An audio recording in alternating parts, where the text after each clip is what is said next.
Hello, friends. I'm Andrea Morris, and welcome to another episode of Spill the Wine, a podcast about wine, as one might guess.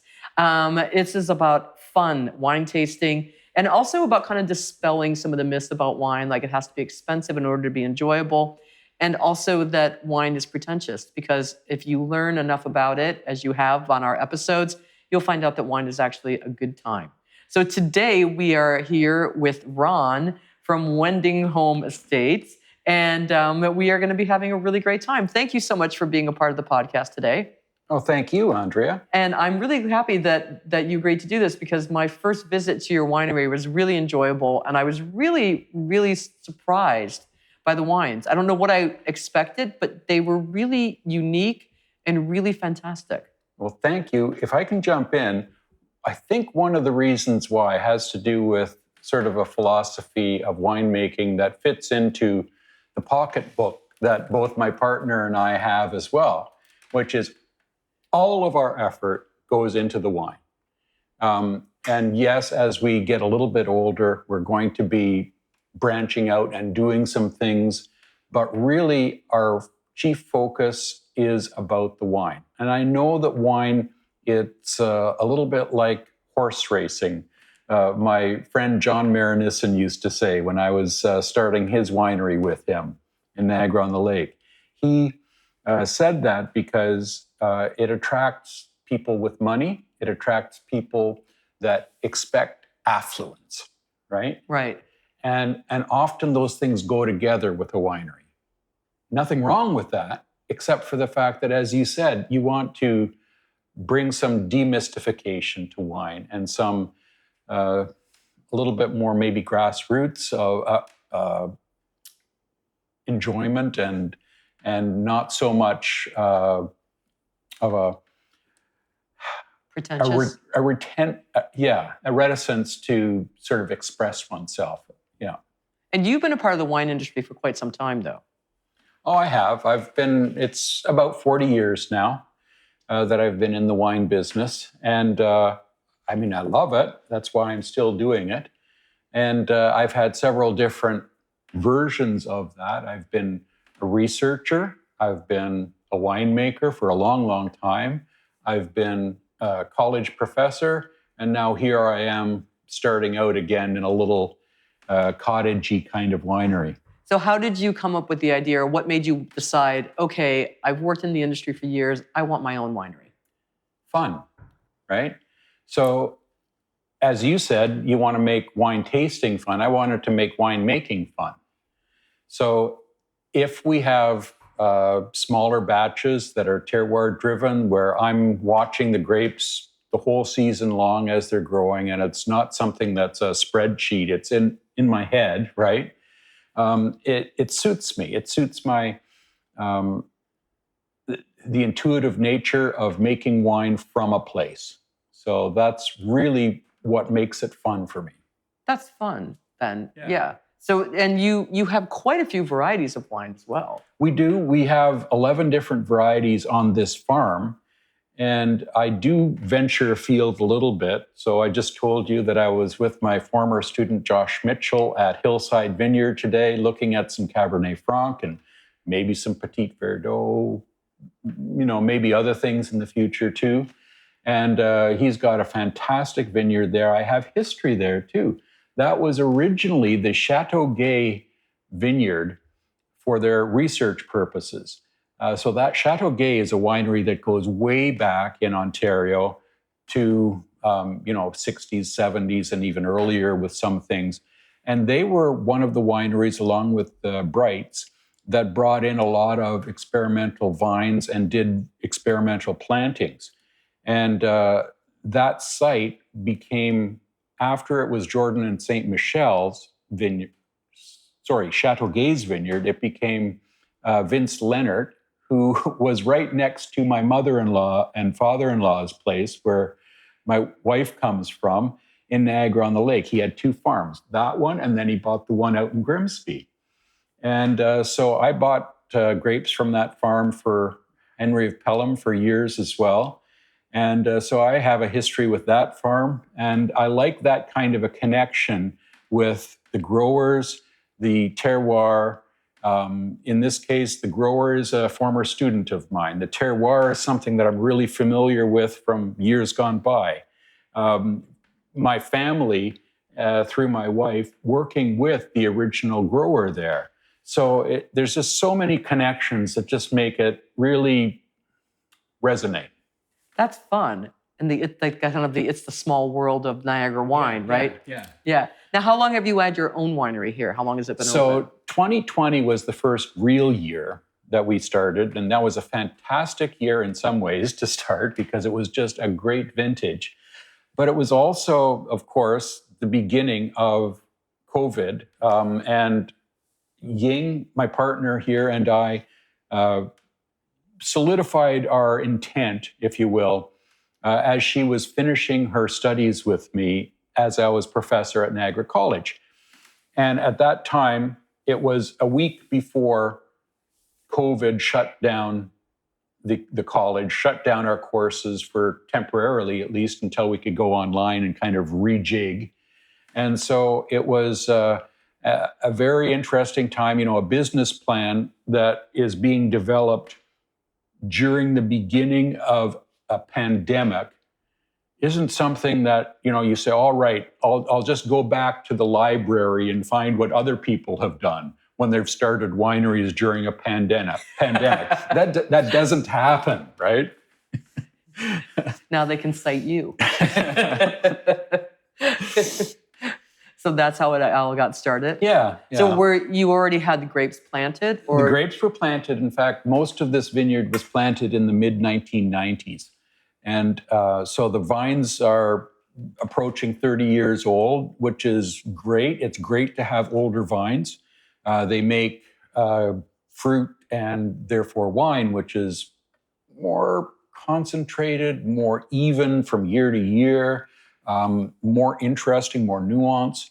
But on the other hand, there's so many things that have impaired those vines over those 30 years. We live in a very difficult climate for grapevines. And so you'll find some vineyards in perfect locations that have been managed perfectly that still have a lot of vines missing because winter temperatures get too low or something happens in that regard.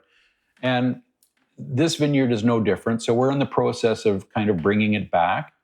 And this year was a nice crop, very high quality, and yet it is something that is a lot lighter than normal. As we condition those vines to become even and healthy, we have to reduce the crop first so that the vines build their root systems, build their trunks and everything up so that the vineyard is more even. There's so much agricultural knowledge necessary to be a successful winemaker, right? Oh, for sure. And Ying, my partner, was new, and that's why she took the course at the college, was because she knew that she wanted to be involved in agriculture, but she didn't really know what the route to that was going to be for her until she purchased this vineyard. And at that point, she said, well, I guess I better know something about how to do this. That would be a step in the right direction, So there may have been a cart before the horse there, but at the same time, she eagerly embraced it, and that's why we're here.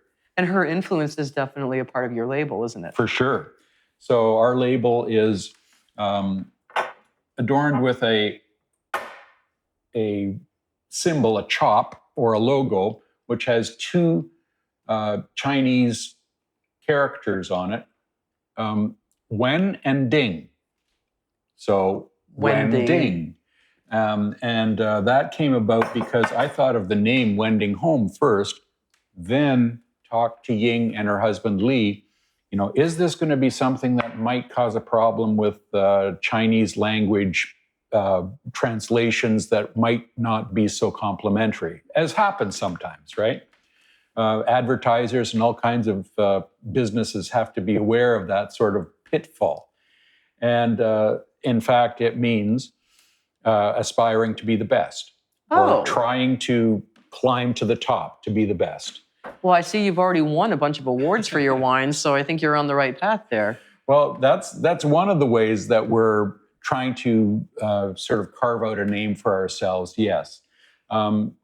Competitions and awards are a nice little pat on the back, and it helps when people come in. They just gives them a little bit more confidence to say, oh, I like this wine. When you were talking about coming here at first, you were a little surprised, right? Well, I knew nothing at all about your winery. Exactly. So we're far off the road where people are concerned, am I going to be able to turn around? Is there parking? Is this a house? Is this, so it's one of those, yes, please come. And so we have all of that working in some ways for us, in some ways against. Being remote and off the road, it's pretty. The pond is here, the yard and surroundings are very nice. It's got a huge potential. But people are a little uncomfortable when they sort of drive in the yard at first, and then when they walk in the store. And so something like award-winning wines, when they see all of that, it just gives them that little bit more confidence to say, oh, this might be a hidden gem. Right. Yeah. I mean, it's not like, oh, it's super lush and fabulous, but it's comfortable and homey, which kind of makes you feel like, oh, I'm sitting in someone's living room almost. Yeah. Going back to the business plan that I said was developed during COVID, for COVID, we had to come up with a business plan which did involve things like separate sit-down tastings with people, where you would limit the number of people, where you had distance between. All of that can be done in this kind of a setting. Not so much if you're jostling towards a tasting bar and thrusting out your glass and saying, can you pour me a little of that Pinot Gris, right? That's the kind of thing that people got really uncomfortable with during COVID. I wanted something that made people feel comfortable. And that word comfortable is in the business plan a lot of times. That's great. Well, I do feel comfortable enough to start tasting some wine. All right, yeah. So what are we going to start with, Ron? Well, we're going to start with our 2020 Riesling. And this is one that I really like for several reasons. One is that it is from the estate here. Two, the grapes are a clone known as the Weiss 21B clone, which wine geeks in the area will know is something that was brought in from the Mosel in Germany by Hermann Weiss at Vineland Estates and some other wineries and vineyards around here, including Cave Spring. You were there. A lot of their sort of fame and fortune came about as the result of Riesling, for sure. And also, this particular clone is one that they planted for the most part in those beginning times. I don't know if they are using other clones now. Perhaps they are, probably. But certainly the Weiss clone is one that we, on this side of the peninsula, seem to really prefer. And that's because Hermann Weiss at Vineland Estates was the one who brought it in.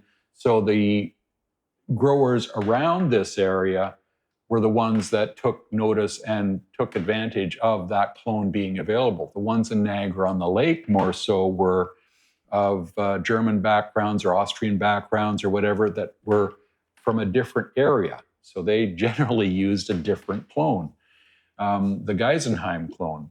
And so some of the differences between sort of West Niagara or Bench and Niagara on the Lake Rieslings might just be partly a result of that kind of difference. And would that clone also, the one that they use, their weather is slightly different than bench weather, so it may be... It is. Oh, of course. The soils, the airflow, there are a lot of differences. I'm just saying that one of those differences might also be in the clone. The clone itself. Yeah. Well, it's got a citrusy aroma and to it. And that's very typical with the Weiss clone. More as they age too, so it could go from citrus to more like lemon oil. I do taste lemon on it. Yeah, Yeah. but it's also it's almost like a lemon chiffon kind of pie because it's not that sharpness of a lemon. It's more. And the with a other little thing that bit of I sweetness. love about this particular spot for the Riesling is the soils are a silty clay loam. So silt plays a role there. It's a particulate which is not as fine as clay, but clay clumps and silt doesn't, and not as coarse as sand. And so it allows roots to explore, yet it holds nutrients. And it is similar to on 13th Street, where I grew up for the first few years of my life, and my uncle grew peaches there.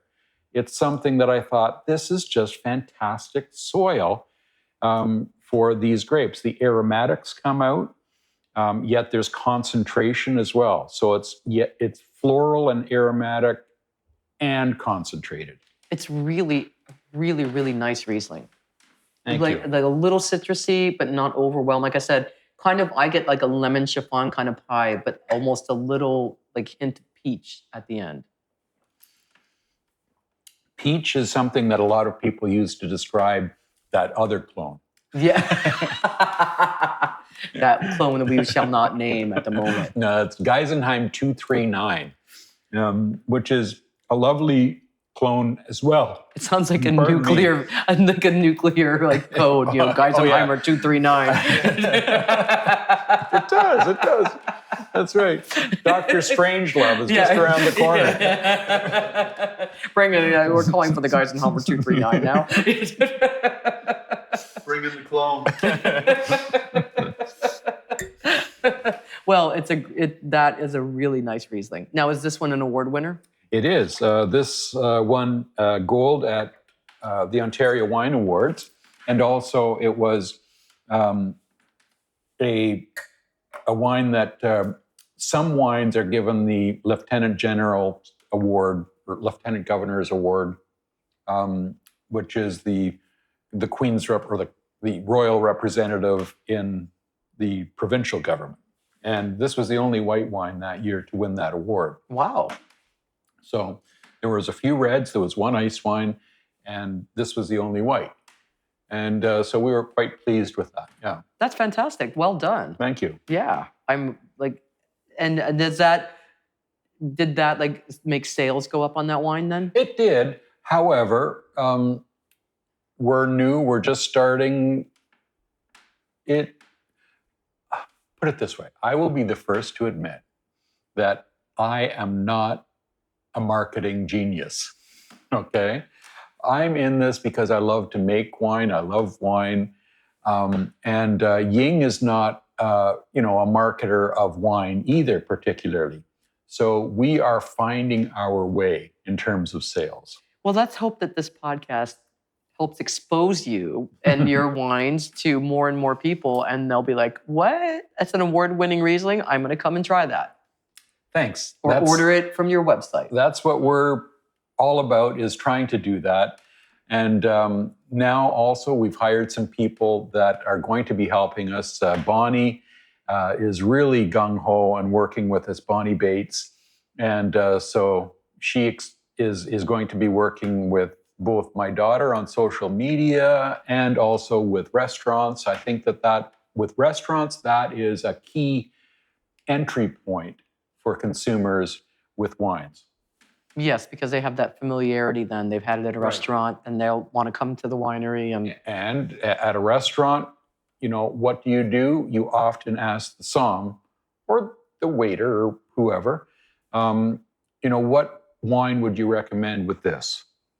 And that kind of build of confidence is also something that then, okay, this goes really well. I love the wine. Then what you're saying happens, right? Exactly. Yeah. Well, let's taste another one. Okay. Is this also an award winner? It is. Surprise! This one didn't win a gold, it won a silver. This is our Wending North. Now, the name Wending North is something that comes from a very simple division in our vineyard, which is the north side is where all the whites are planted, the south side is where the reds are planted. So as simple as that is, it also seemed to me to be, all right, that sounds kind of nice, partly because it's just a way to differentiate, and north and south are points on a compass that mean things to people. With wines, often north means cool. Oh. And south means warm. And so there's an association there. If the reds are from the south, that means they're warm. They're a little warmer, right? Right. And it's not anything that's real in terms of the vineyard itself, because it's just a driveway going down the middle between them. But it's an illusion. Yeah. I'll pour this one here. So this one is a 6-variety white blend. And some of the varieties are very different for this region. The first two are Ehrenfelser and Auxerrois. And those two varieties, Ehrenfelser, a German variety, when we were talking about Geisenheim before, that's where this variety was first crossed and bred, right?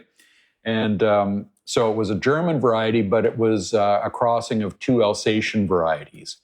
And then Auxerrois is a minor Alsace variety. Pinot Gris, also from Alsace. Gewürztraminer, Alsace. Riesling, Alsace. And at the end, we've got a tiny bit of Chardonnay, which might not be associated with Alsace, but there are minor amounts grown there too. So this is my idea of sort of what an Alsatian blend is, or sometimes they're called Edelzwickers in Ontario. Edelzwickers? Edelzwickers. Edelzwickers. Yeah. I like that. Edelzwickers.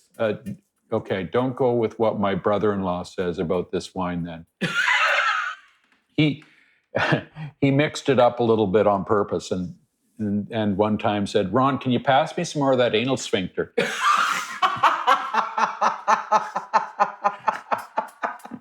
Well, thankfully it doesn't smell like that. It doesn't, not a bit, no. See, listener, wine is fun. Lucas is laughing so hard he can hardly breathe. This is great. Try not to get it on the microphone. It's all right. Wine is fun. So this blend is intended on my part, from the winemaking perspective, to be, yes, of course, a blend that doesn't hearken to any one of those varieties overly. Although I can pick up the Gewürztraminer because I get that floralness on my tongue. Yeah. So I can pick that up. Aroma-wise, it's very I think it's very neutral. There's not one thing that's like actually punching out at me and going, smell citrus or smell anything. It's just kind of like a pleasant, like. I get some sort of, people say white flower in the. Yeah, I was thinking of a flower, but yeah. But to me, white flower, what do I associate that with? In my world, if you've ever been around an acacia tree in bloom, that's the kind of, just a mild version. Just a very mild, yeah. That's kind of what I Yeah. was thinking, like some very light floral thing. But it's very interesting. It's got, I can taste a little bit the Gewürztraminer, but I can also taste some of the Riesling now on the second. And then the first two, the Ehrenfelser and Auxerrois, I wouldn't know what those are. and that's almost half of the blend, Yeah, right? that's really nice. So I'm looking for a wine many times at Wending I feel like Home we and should in the have wines I schnitzel make. now. Well, we're having the end of Oktoberfest celebration, this coming weekend. Oh, really? Yeah. Well, there you go. Then I get my schnitzel, but not any anal sphincter. Anal sphincter.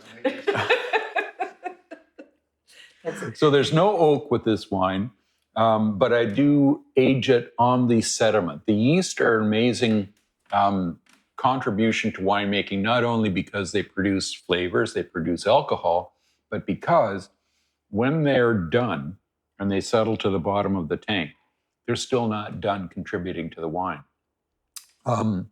if you leave the wine in contact with that lees or sediment for a longer period of time than just a month or two, the yeast cells start to explode.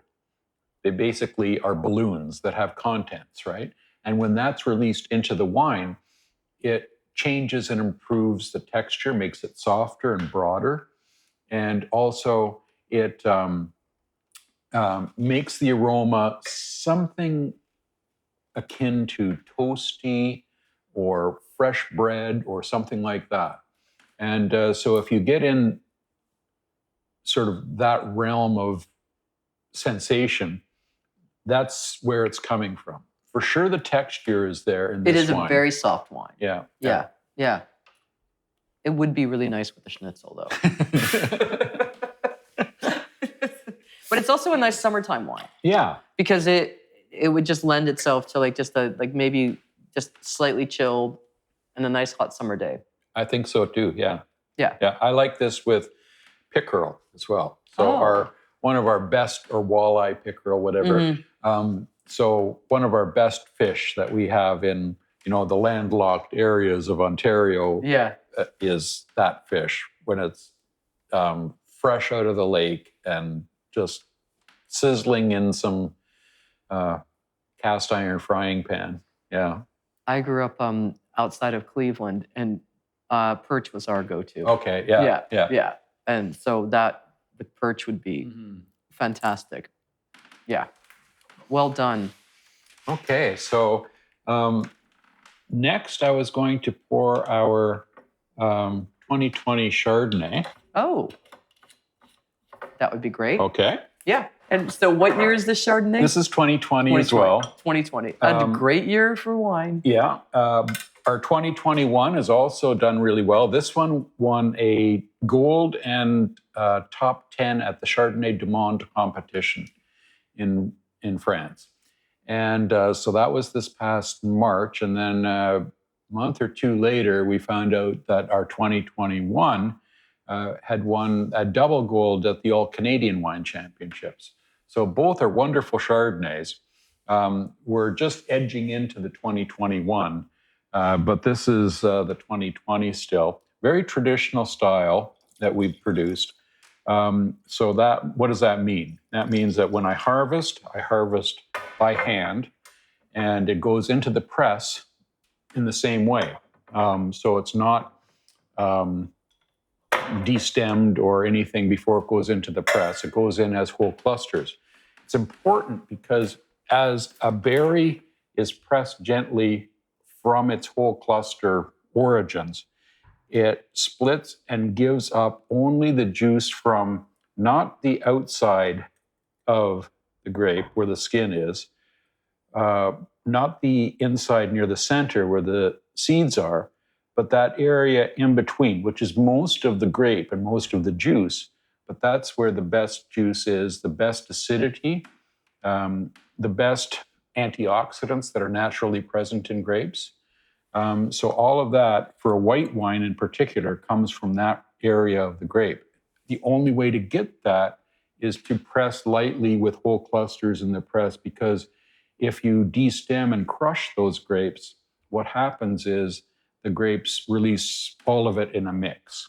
So all of the stuff from near the skin, all of the stuff from near the seeds area in the center, and you end up with perhaps a very nice wine still, but maybe not quite as good as you could have produced if you whole cluster pressed it. How do you figure that stuff out? A lot of people have worked a long time in this. It's not me, okay? But I certainly worked with my students in the 10 years that I was at the college in getting them to understand these things. So every time the cross-section of a grape came up, there would be moans of students going, "Oh, not that again."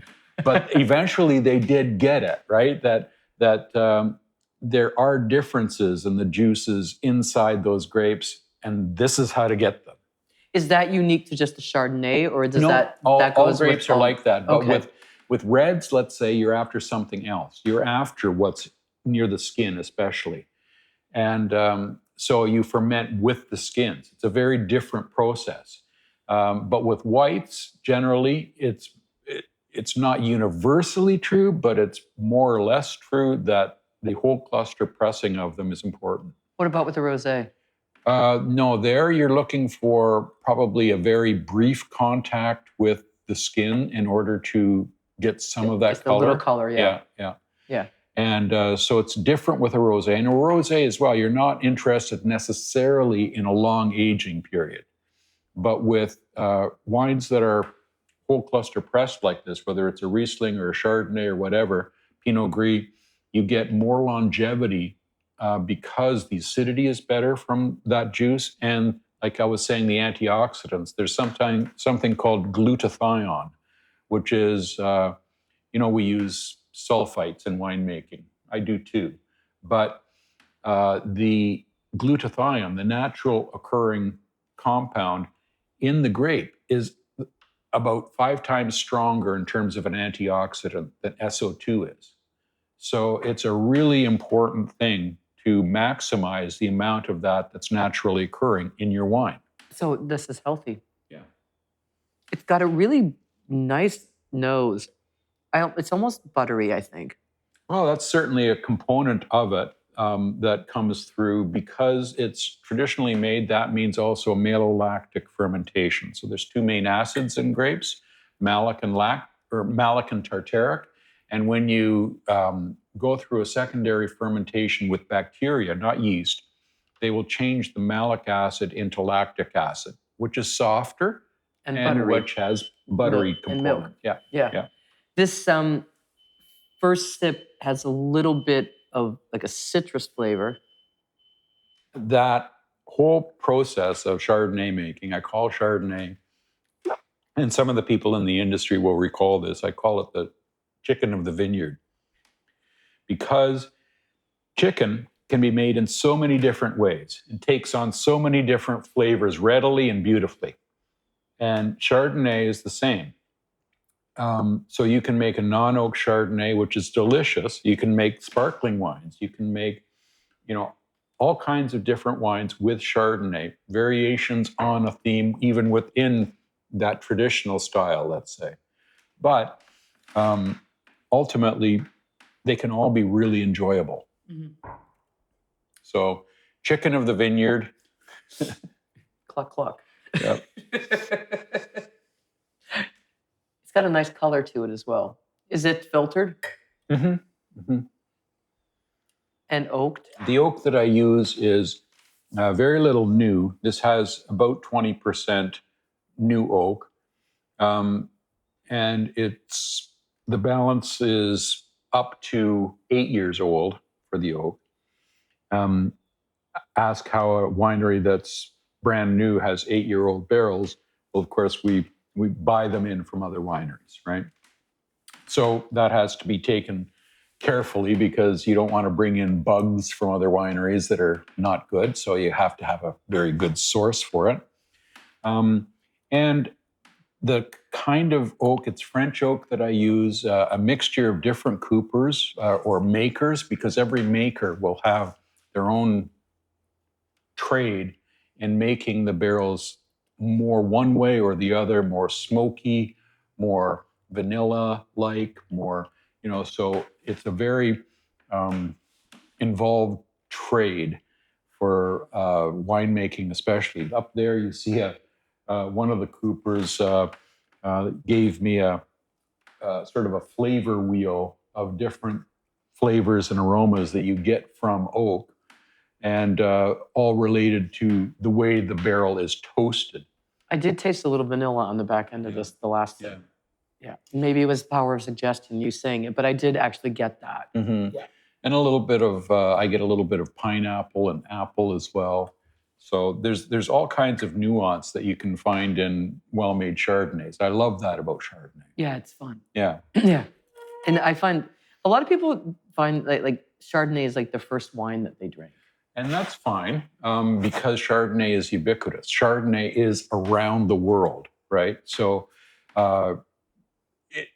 yes, it's the chicken of the vineyard, but chicken is around the world too, right? Right. And it, coming from Australia or South Africa or Chile or California or New Zealand, yeah. New Zealand. Or then you go back to France, and even within that little area of Burgundy, there are so many variations on the theme of Chardonnay that it's, of course, the ancestral home for the grape, but it's so specifically focused to, this area gives you that little salty, briny Merceau characteristic. This area gives you more of that flintiness. This area gives you, and so it's a chameleon. It is, yeah. Now you can call it the chameleon of the vineyard. Okay, there you go. Thanks. No problem. I'm happy to help. Well, your whites are award-winning and really, really, really nice. Thank you. Now we're going to go to the south side of the vineyard. Yeah, we're going to enter some red territory here. And I'm going to take you to the Gamay first. I'm going to get rid of some of these glasses. And our estate Gamay is one that I'm really proud of. I always think of Gamay as kind of a gateway red. Yeah, for sure. Gamay, because it's lighter in body and texture, it doesn't scare people away with tannins, with overt heavy oak or things like that. So yeah, for sure, it's a gateway. This is our 2021. Now, one of the things that I like to talk about with tasters, customers here, is vintage variations too. So a lot of times we do what we did already, is we sit down and we say, 2020, that was a gorgeous vintage. And we discount the vintages like 2021, which as a winemaker, I'll tell you, I don't want to relive that as a winemaker because it was difficult. It was rainy. It required a lot of skill to be able to bring those grapes in, sorted in good condition, and make good wine with them. But a lot of winemakers, especially with Gamay in 2021, were able to do that. And I think that this shows that too. So even vintages that are panned by, the generalizations of the year always have their bright spots. And I think that 2021 now, I mentioned our Chardonnay, our Pinot Noir, our Gamay, they're all gorgeous from that vintage. It just requires a little more work. Mm-hmm. Ooh, that's the sound of deliciousness. I've always thought of Gamay as being fresh, but in this case, I've done something different. When I was at Henry of Pelham, I was made to, by my assistant winemaker time, Sandrine Bercier, put some of it in oak and just leave it there. And she said, see what happens to it. So we did that. I wasn't much of a fan of oak with Gamay, but we did, and I became a fan of it. Not new oak for sure, not overt, almost the older the better, as long as the barrels are really sound, meaning not imbued with any kind of bacterial or other kind of infection, right? Because it softens the wine.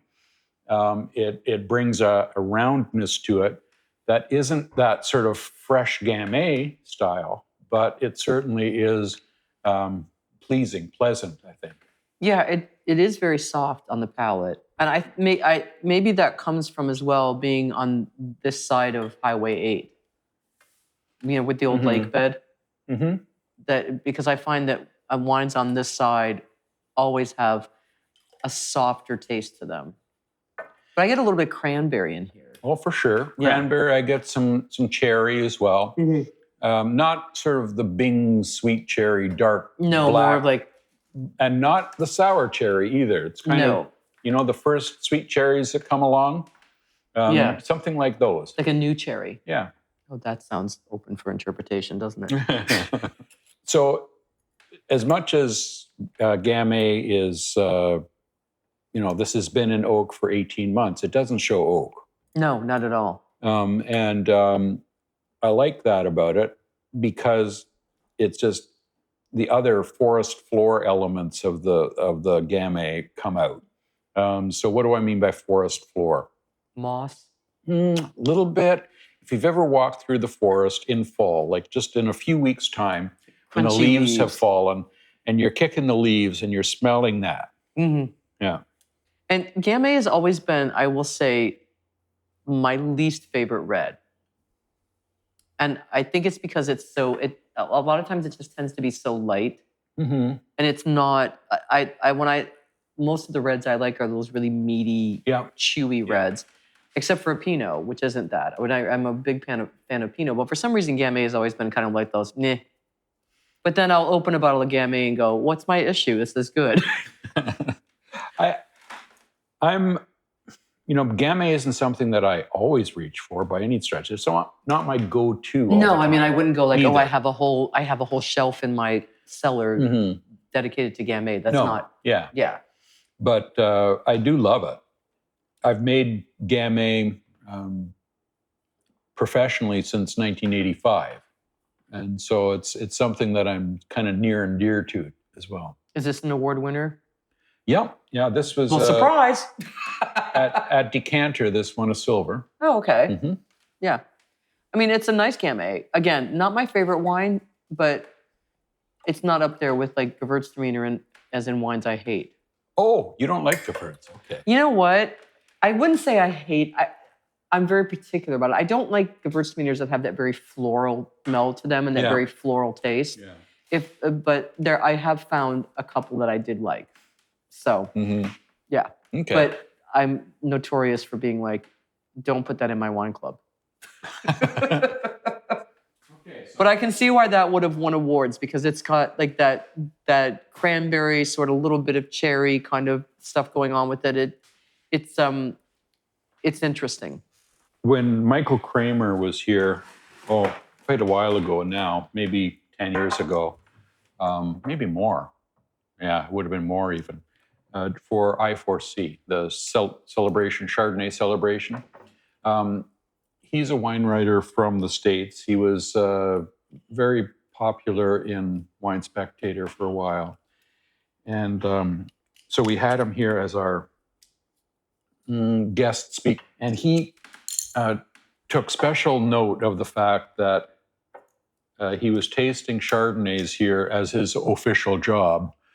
But when he was talking to the wineries alone, he said, but you guys got to do more with Gamay because it's really stunning. The one thing about Gamay, he said, is that it's really not made anywhere else in the world in any kind of sort of reputation that comes from a region for a certain grape, the way, New Zealand now has Sauvignon Blanc, or Argentina has Malbec, or that sort of thing. But he said, Gamay doesn't have that other than Beaujolais.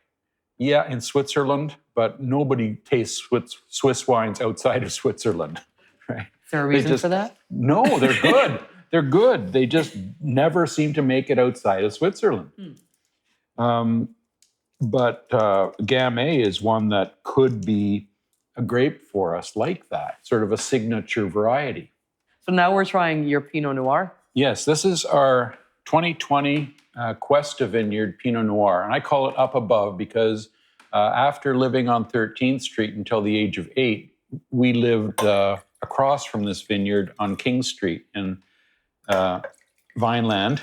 And the vineyard wasn't there then, but we always called that Up Above because it's where I went with the dogs. It's where I went when I was 12 years old for the whole summer camping up there. It was just, that was Up Above. So that's what I call the wine, is our Up Above Pinot. That's really nice. This won a double gold at the All-Canadian Championships this past spring as well. I can see why. It's got, I immediately I'm tasting cherries. It's a complex wine. I get cherries for sure too. Yeah. And it's got some lovely spice. Yeah, I was just going to say that I can taste. A little bit of a smoked meat kind of thing to me, a little bit. It definitely, the spice comes out on the second sip. why you should always have at least 2 sips. You shouldn't take a wine and go, ugh, on the first sip, because it becomes, I find the second and third sips is when it really shows you who it is. I find a little black currant maybe on that sip. Yeah, okay. At the very back of my tongue. You were with Peter Gamble just before now, right? No. No, you weren't? No, when we were... No, at Dobbin, I was with Dave and Nathan. Oh, and okay, yeah, okay. Yeah, they spoke of Peter very highly. All right. Well, Peter Gamble is a close friend of mine, Anne and Peter. And some years ago now, he had a cache of wines that he brought out for us to taste that were from the Burgundy producer Chanson.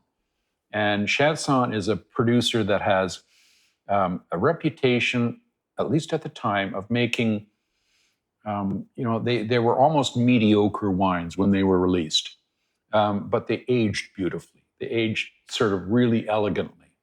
And so he had these wines when they were about 20 years old. They were from the mid-1980s.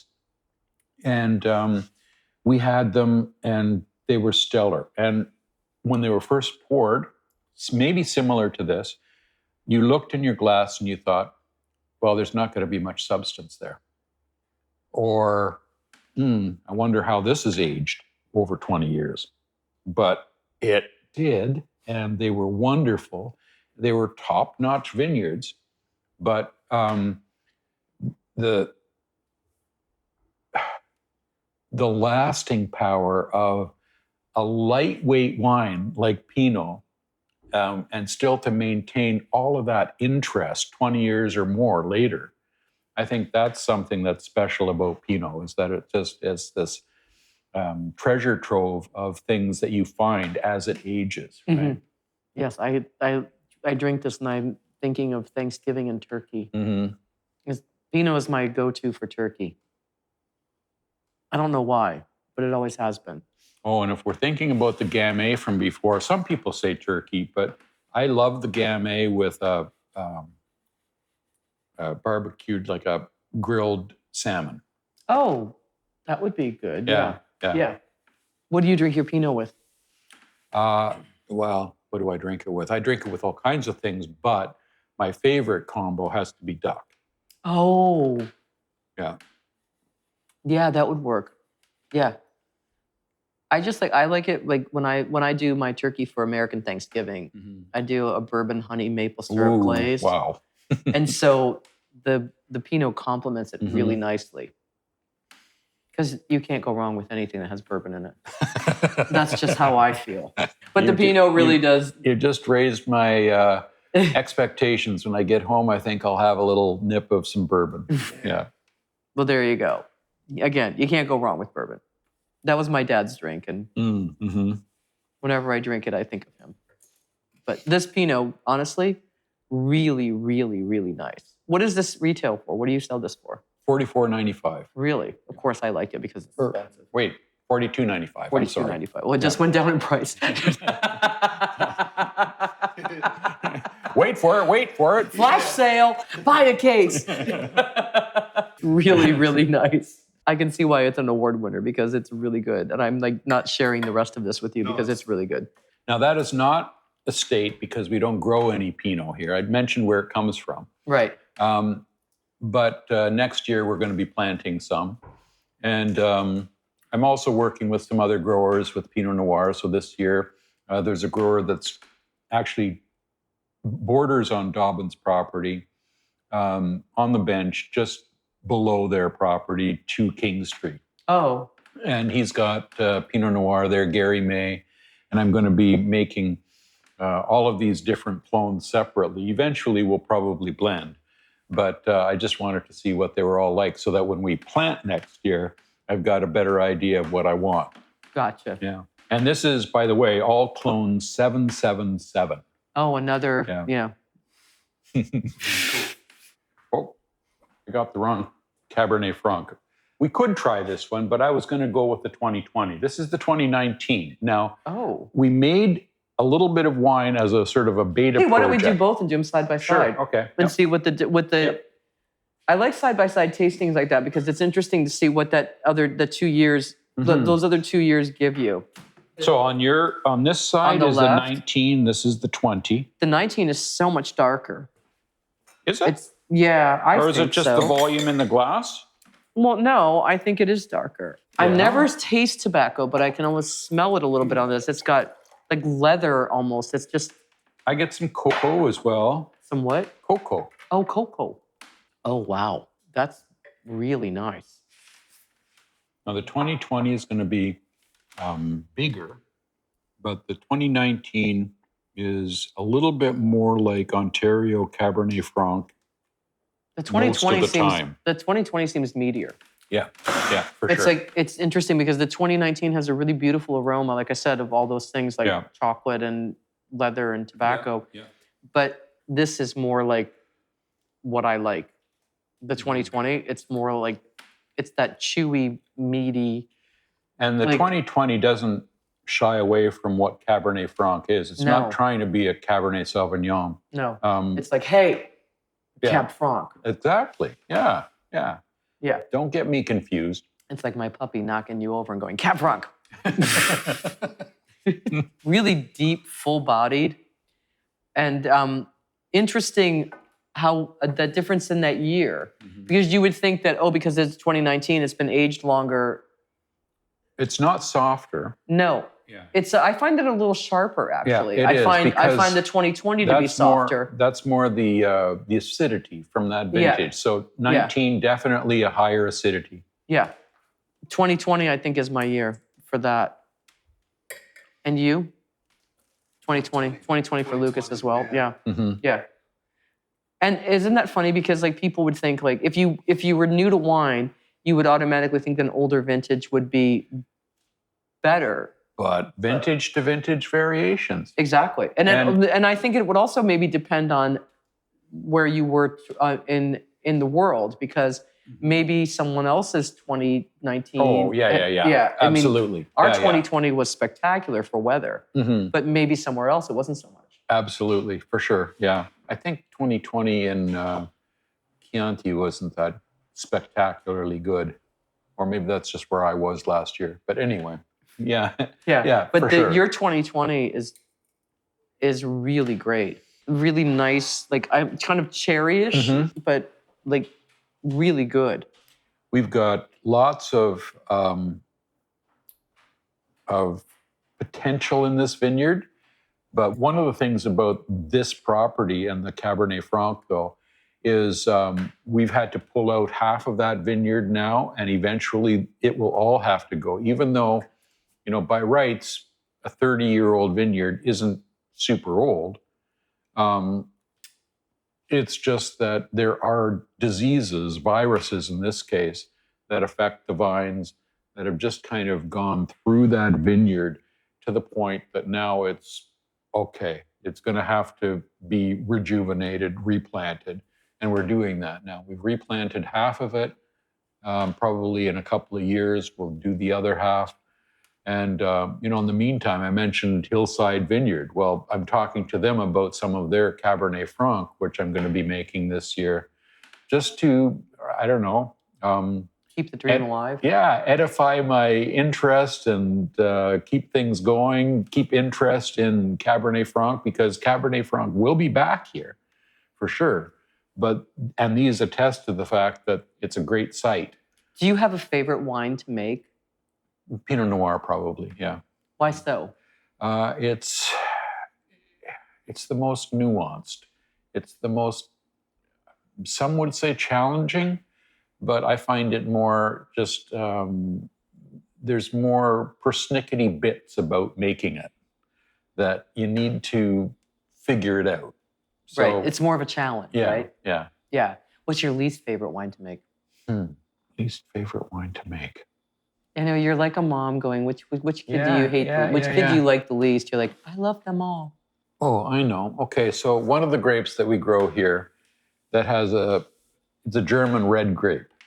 And I don't mind the wine at all. Dornfelder. It's very dark, very fleshy in the mouth, higher acidity, very low tannins.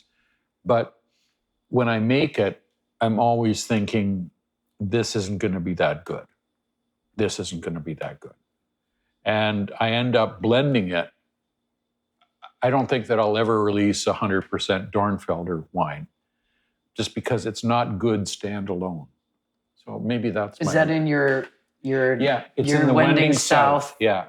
So it's 52% Dornfelder, 25% Cabernet Franc, 15% Gamay, and the rest is Lemberger.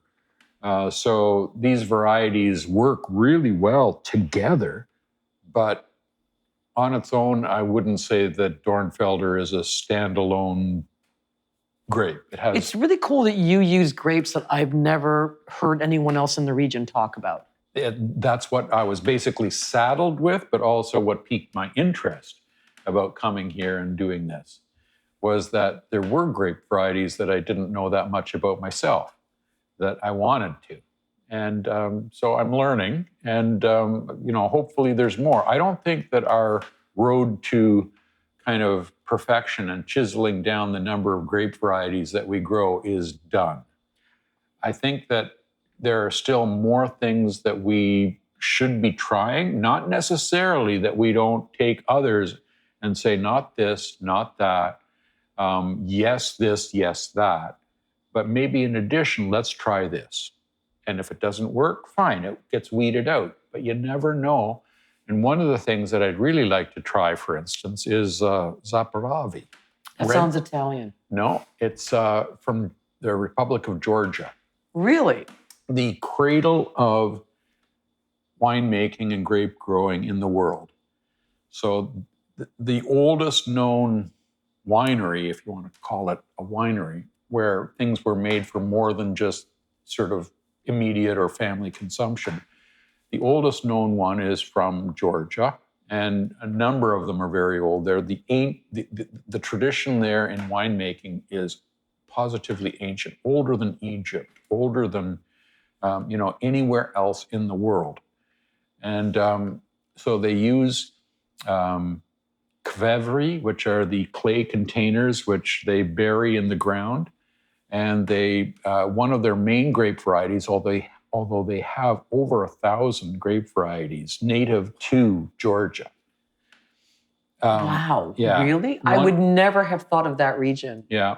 And we're not talking about Georgia in the United States, listeners. No. We're talking about Georgia. The Republic of Georgia. Yeah. And so the Zaporavi, and there's different, of course, clones of it and so on, but that is a grape variety that I brought into Niagara College, and we planted it and I think 10 other grape varieties from Georgia. But unfortunately, they were all virused eventually and had to be pulled out as well. However, not before some experimental batches of Zaporavi were made, and it's a standout. In Finger Lakes area, there's a couple of wineries that make Zaporavi, and it's a really interesting grape. Imagine, I don't know, something like Zinfandel and Syrah. Wow. Yeah. That's cool. Yeah. I love that you are so, you're so innovative, that you're like the secret agent of wine. With your 777. 777. But no, you've got this whole different approach than most other people. And I love that you have these varietals that nobody else has. And yet you make these really cool award-winning wines. Like it's such a hidden little gem, because it's not like you're going to your traditional winery where you've got this whole beautiful, huge tasting room. This is really cozy, and really like you're going into somebody's living room or like somebody's garage, somebody's garage. But we're trying to get away from the garage thing, but the doors are still there. I know. Yeah, but it's also it's that shouldn't take away from the quality of the wines. Right. A lot of places are all smoke and mirrors, yeah, and their wines are crap. But your wines are really good, and you've got this passion and this really inventiveness that I think is really fun. And I love that I love your secret agent code names. Like, I just think it's so fun. And I love that we have all these different kind of things in this area, Yeah. It's like, and I think that, like, listener, this is a really fun experience. Like, and everybody that I've met that knows you has said that you're like this gem guy that has so much knowledge and so much passion, and it really comes through. Like, I just want to say, like, I'm really, really glad that we came and visited you. Oh, thank you. Thank you very much. This has been like such a fun little trip with you. Like, this is like I have been here before, like I said, really enjoyed your wines, but actually sitting and talking with you and learning about all the things that you do and the way your mind works, I think is really interesting. Uh-oh. Yeah, I mean, and this is what I think it adds to the fun of wine. Yeah. That you have a completely different outlook than most other people I've talked to. But I really like that. I think it's great. Everybody has different outlooks, and the conversations that occur around tables with friends that are winemakers and grape growers and so on, for me, are also really fun. Like, this has been great. I enjoy this. As I said before, I'm not a wine marketer. I'm really bad at it. So if anyone's listening to this podcast and wants to help with marketing for, Agent 777, that would be absolutely fantastic. Well, I really hope that you enjoyed this episode of Spill the Wine.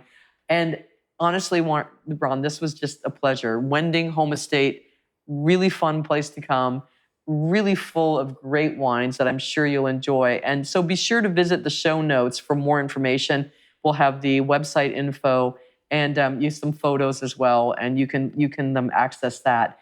And don't forget to like and follow Spill the Wine as well. And also, if you have any topics that you'd like to discuss, any additional questions that you'd like to know more about, you can always email us at podcastspillthewine@gmail.com. That's podcastspillthewine@gmail.com. So for now, we'll say cheers. Cheers. Thanks, Ron, and we'll see you on our next episode.